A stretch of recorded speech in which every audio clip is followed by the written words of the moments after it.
I know that everyone and their mother seems to have a lot to say about the latest expansion for Destiny 2 Lightfall.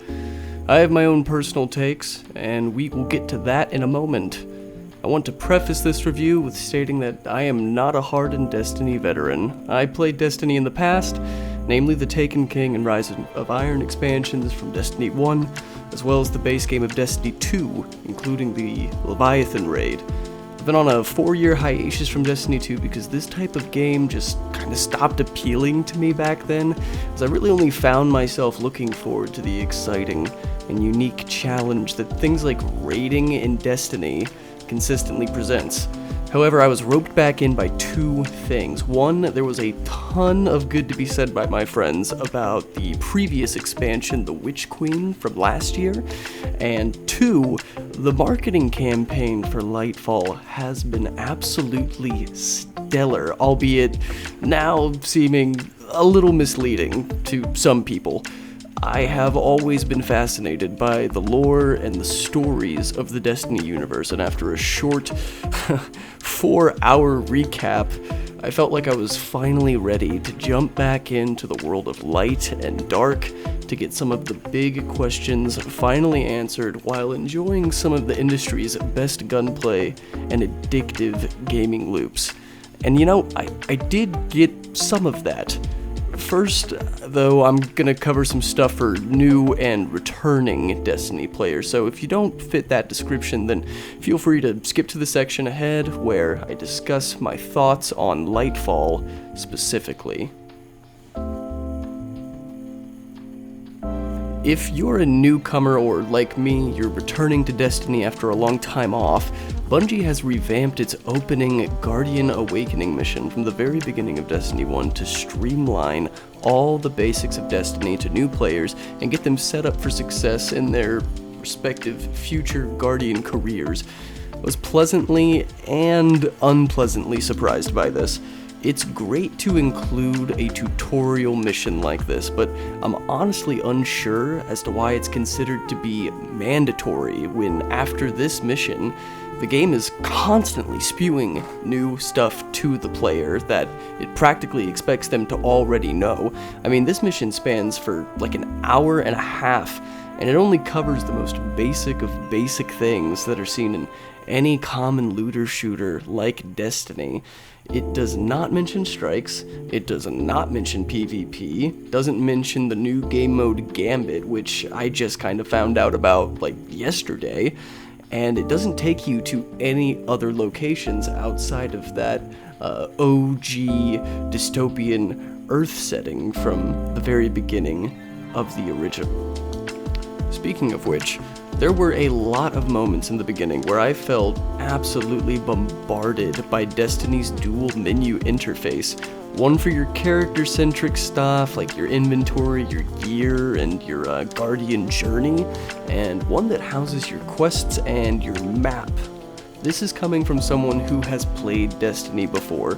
Sadly, while Destiny tries to a certain degree to ease newcomers in, it's definitely not a newcomer-friendly experience in respects to its story as well as its game structure. Not gameplay, mind you, but game structure.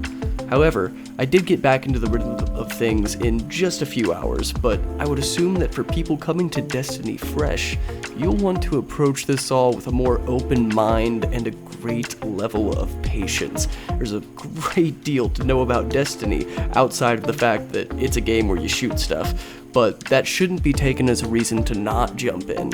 If anything, Destiny is much more than a typical looter shooter, especially if you're looking to get into something like raiding, which, as mentioned before, it is one of the most positive memories I have playing video games over the past 15 years of my life. Now that we're through the proper introductions, I'm going to jump into the meat and potatoes, Lightfall. Spoilers for the campaign ahead. If you don't want to hear any of that stuff, please come back and watch after you finish up the campaign. Now, I want to start with the bad before we make our way into the good. I like many other people playing Lightfall, feel extremely misled by the magnitude that was presented in the marketing leading up to its launch. I think we were all expecting a little bit more from its narrative, especially coming off the heels of one of the game's best expansions from that perspective, the Witch Queen. Don't expect to see too much of our big baddie, the Witness, as his screen time is completely devoted to roughly 30 minutes or so worth of cutscenes. It is a pretty good 30 minutes, though, I will say. Now, this campaign puts the majority of its focus on 3 distinct things. Something called the Veil, which all we really know about, even after beating the campaign, is it's important to the good guys and bad guys and holds some similarities to the Traveler. Then there's Strand, which is the basis for our new subclass and lets us swing around for a bit for added mobility. And then you got the real big bad, you got Callus, who is the right-hand man to the Witness, and he's been around since I last played Destiny 2 at its original launch. When I was going through the recap of stuff to get ready to play this game so I could, understand what was happening, I was really surprised that they were still using this villain character that's been around since Destiny 2 first launched. Realistically, Bungie probably could have fit the narrative contents of this entire campaign into like 3 missions, one being the same introduction, great first mission, the next being finding and using Strand in the new location Neomuna, and the third being going after Callus. But instead, what could have happened in roughly an hour takes place over 5 to 7 hours, depending on individual skill and what difficulty you play on. That's where the real issue with this narrative lies. In truth, there's only one bad thing about it. There's a huge lack of explanation regarding what this Veil thing even is.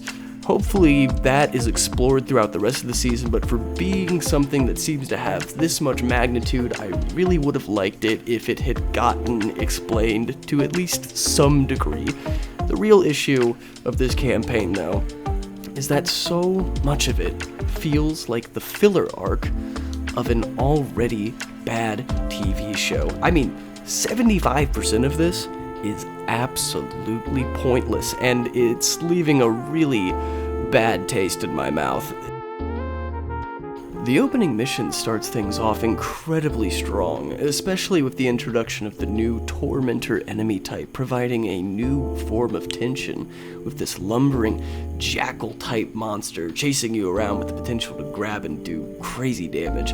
It all sets up as something that should be really spectacular from both a gameplay and a narrative perspective, but it very quickly falls flat on its face with the introduction of the Cloud Striders, the people of our new destination, the city of Neomuna on the planet Neptune.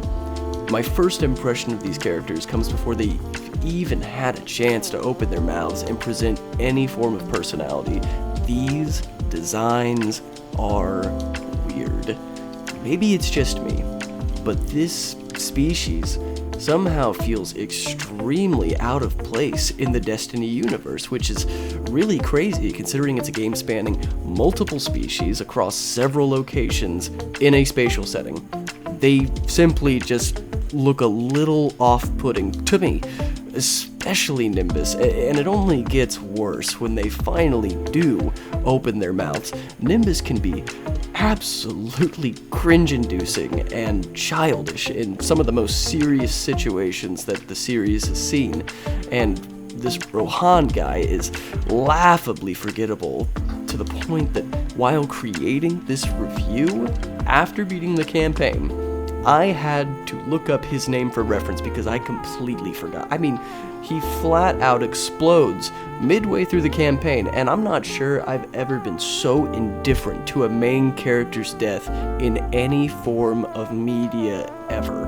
Not only do I find the designs of the characters to be completely out of place, but the version of Neomuna, the city that we get to visit, in the marketing, it's way more appealing than what we actually get in the game. I was so excited to be exploring a neon city. I was ready for some cyberpunk type of stuff in terms of the art direction, but sadly, the city of Neomuna ends up feeling rather empty and lifeless, as there is little to no interaction with any of its yellow hologram type citizens, and the color palette is really washed out and gray, as opposed to the vibrancy that I was expecting. Not to mention, the city does little in encouraging the use of our new alternate method of traversal, the Spider-Man strand grappling hook web thingy, which I find is really cool on paper, but it has few uses other than portions of the campaign missions as of writing this review. I'm assuming they'll probably do something with the raid, maybe a couple new strikes will add it in, and there's more seasons to come, so I'm sure that they'll find new, proper uses for this grappling hook mechanic. Really, the only good thing I have to say so far about the location of Neomuna is I like this segment of the city with the giant Callus statue. It's huge, it's menacing, it screams Cabal, and it screams Callus. I absolutely love it.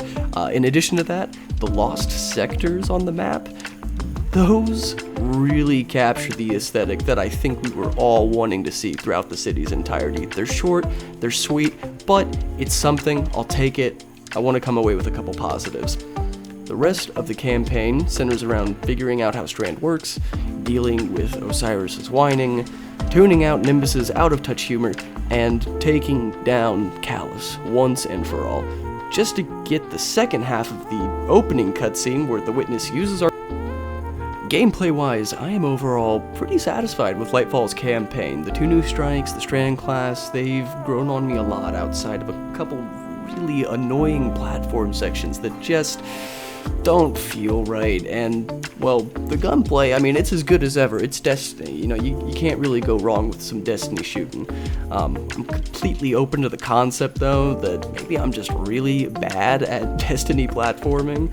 To be honest, I've never really liked it, even though I love platformers. I just think that the platforming in Destiny, it just kind of feels force-fed at times, and this expansion specifically, it was the #1 cause of death for me, hands down. Bungie, if you want me to like your platforming, I've got a great example for you. Do what Bethesda did with the new Doom games. The platforming in those, absolutely killer. Add some jump pads to the arenas, have us flying all over the place, man. I think that would be super cool, but that's just a thought, and that's just my opinion. In addition, I would probably never use the new subclass Strand if the only option for your grenade button were the grappling hook, which I immediately got rid of that thing as soon as I got full access upon completing the campaign. And I switched it out for this really, really cool grenade that, like, when you throw it, it gets all the enemies stuck, and if you kill one of them, it makes one of those green strand grenade balls that anyone can pick up and throw at the enemies. Like, I absolutely love that thing, but as of now, the grappling hook, it's just not as useful in the majority of the situations. Thankfully, you can trade it out, though. That's exactly what I did. But back to Neomuna. I would have liked to see a bit more diversity in the way of the public events. They eventually become such a minor part of the game, though, that I feel like I should hardly mention it. What I do want to talk about, however, though, is light level. If you're returning, or new like me, you'll start this campaign out with a light level of 1600. Now, light level is very important in Destiny, as this number dictates how much damage you do and how much damage you take. So, naturally, the higher the number, the better. As you finish off the campaign, every new piece of gear you acquire will get you closer to what is known as the light level soft cap, which at this time is 1750 roughly. This is when the Destiny grind begins, and what players like me look forward to most, as getting your light level up will prepare you for the best content that Destiny provides. Rating. Once you hit that soft cap, your entire goal becomes centered around hitting 1800, and eventually the actual level cap, which as of right now is 1810. In order to do this, you'll have to do events that give you powerful and pinnacle engrams, as these will be the only drops that are guaranteed to be a higher level than your current gear. Events that drop this gear are done on a weekly basis, aside from a couple of quest lines that open up upon completion of the campaign. You'll be running strikes, PvP rounds, a mode that's new to me called Gambit, but it's really, really cool. Like, I mean, it's like PvP, but it's PvE, and you're kind of like racing to kill a boss before another team of players do, and there are certain things you can do that can kind of roadblock the other team from succeeding before you do. So overall, I think that that's a really cool new creative mode. I'm not sure how long it's been around, but definitely was not in the game way back when I was playing it when it first launched. In addition to all of those, you can do bounties for different factions. You can do like 8 per faction on a weekly basis that will get you those gear, those engrams, and then eventually you'll be able to go after the most powerful gear in the game, which is going to come from those raids. It's not for everyone. They are extremely challenging. It requires a pretty focused group of people that want to dedicate some time to it, but if you're into that like I am, there's a lot more to gain from it than just the in-game rewards. They are a ton of fun, and they are extremely gratifying to complete, especially with a group of friends. Now, to round things out, I want to say that while there is certainly a lot of rough stuff here, I also think that there's a lot of good and a lot of potential here for Destiny 2 going forward. However, this expansion, as of right now, it's just not worth your hard-earned money.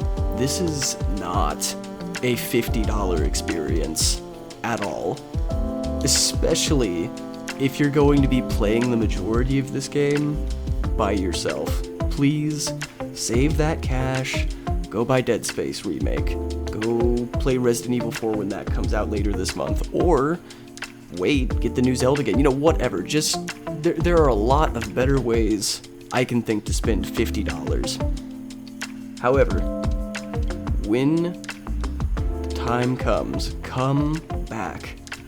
Unless you're just a massive Destiny fan that can't stay away, or you're looking forward to attempting the new raid when it launches, it's just not worth it. The story does very little, however, the gameplay is consistent, and that gameplay loop is borderline mesmerizing, keeping you coming back for just a little more every single week. As of now, without the raid, I'm going to give Destiny 2 Lightfall a 7 out of 10, because while the story is important to me, it's never been the biggest reason for me to sit down and play some Destiny. I play for the gameplay, and I have a great time with all my friends, which, if you are playing Lightfall, I hope you and your friends are having an amazing time, and hopefully there's going to be more great stuff to come from it in the future, and with that, I'm out.